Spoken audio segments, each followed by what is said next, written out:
Bacaan liturgi Sabtu 30 Juli 2022. Hari biasa, pekan biasa ke-17. Peringatan fakultatif Santo Petrus Krisologus, Uskup dan Pujangga Gereja. Bacaan dari kitab Yeremia. Setelah Yeremia ditangkap karena nubuat yang disampaikannya, para imam dan para nabi itu berkata kepada para pemuka dan seluruh rakyat, "Orang ini patut mendapat hukuman mati, sebab ia telah bernubuat tentang kota ini, seperti yang kalian dengar dengan telingamu sendiri." Tetapi Yeremia berkata kepada para pemuka dan seluruh rakyat, "Tuhanlah yang telah mengutus aku bernubuat tentang kota dan rumah ini. Tuhanlah yang mengutus aku menyampaikan segala perkataan yang telah kalian dengar itu. Oleh karena itu, perbaikilah tingkah langkah dan perbuatanmu, dan dengarkanlah suara Tuhan Allahmu, sehingga Tuhan mencabut kembali malapetaka yang diancamkannya atas kalian. Tetapi aku ini, sesungguhnya aku ada di tanganmu.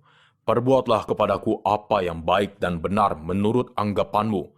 Hanya ketahuilah sungguh-sungguh bahwa jika kalian membunuh aku, maka kalian mendatangkan darah orang tak bersalah atas dirimu dan atas kota ini beserta penduduknya. Sebab Tuhan benar-benar mengutus aku kepadamu untuk menyampaikan segala perkataan ini kepadamu." Lalu berkatalah para pemuka dan seluruh rakyat itu kepada para imam dan para nabi, "Orang ini tidak patut mendapat hukuman mati, sebab ia telah berbicara kepada kita demi nama Tuhan Allah kita." Maka Yeremia dilindungi oleh Ahikam bin Safan, sehingga ia tidak diserahkan ke dalam tangan rakyat untuk dibunuh. Demikianlah sabda Tuhan, syukur kepada Allah. Pada waktu engkau berkenan, jawablah aku ya Tuhan. Pada waktu engkau berkenan, jawablah aku ya Tuhan. Lepaskanlah aku dari dalam lumpur, supaya jangan aku tenggelam. Biarlah aku lepas dari orang-orang yang membenci aku dan dari air yang dalam. Janganlah gelombang air menghanyutkan aku, atau tubir menelan aku, atau sumur menutup mulutnya di atasku. Pada waktu engkau berkenan, jawablah aku ya Tuhan. Tetapi aku ini tertindas dan kesakitan. Keselamatan daripadamu ya Allah kiranya melindungi aku. Aku akan memuji-muji nama Allah dengan nyanyian, mengagungkan Dia dengan lagu syukur. Pada waktu engkau berkenan, jawablah aku ya Tuhan. Lihatlah, hai orang-orang yang rendah hati dan bersukacitalah. Biarlah hatimu hidup kembali, hai kamu yang mencari Allah. Sebab Tuhan mendengarkan orang-orang miskin dan tidak memandang hina orang-orangnya dalam tahanan. Pada waktu engkau berkenan, jawablah aku ya Tuhan. Alleluia, alleluia, alleluia.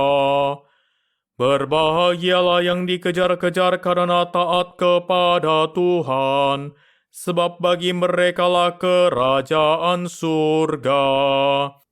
Alleluia, alleluia, alleluia.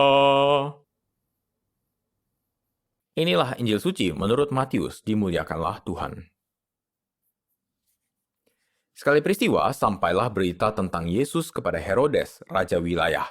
Maka ia berkata kepada pegawai-pegawainya, "Inilah Yohanes Pembaptis. Ia sudah bangkit dari antara orang mati, dan itulah sebabnya kuasa-kuasa itu bekerja di dalamnya." Sebab memang Herodes telah menyuruh menangkap Yohanes, membelenggunya dan memenjarakannya, berhubung dengan peristiwa Herodias, istri Filipus saudaranya. Sebab Yohanes pernah menegur Herodes, "Tidak halal engkau mengambil Herodias."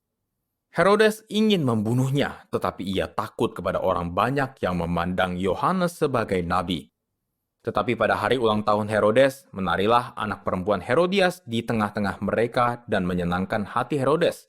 Sehingga Herodes bersumpah akan memberikan kepadanya apa saja yang dimintanya. Maka setelah dihasut oleh ibunya, putri itu berkata, "Berikanlah kepadaku di sini kepala Yohanes Pembaptis di sebuah talam." Lalu sedihlah hati raja.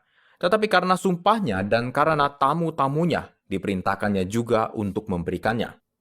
Disuruhnya memenggal kepala Yohanes di penjara dan membawanya di sebuah talam, lalu diberikan kepada putri Herodias, dan putri Herodias membawanya kepada ibunya. Kemudian datanglah murid-murid Yohanes Pembaptis mengambil jenazah itu dan menguburkannya. Lalu pergilah mereka memberitahu Yesus. Demikianlah sabda Tuhan, terpujilah Kristus.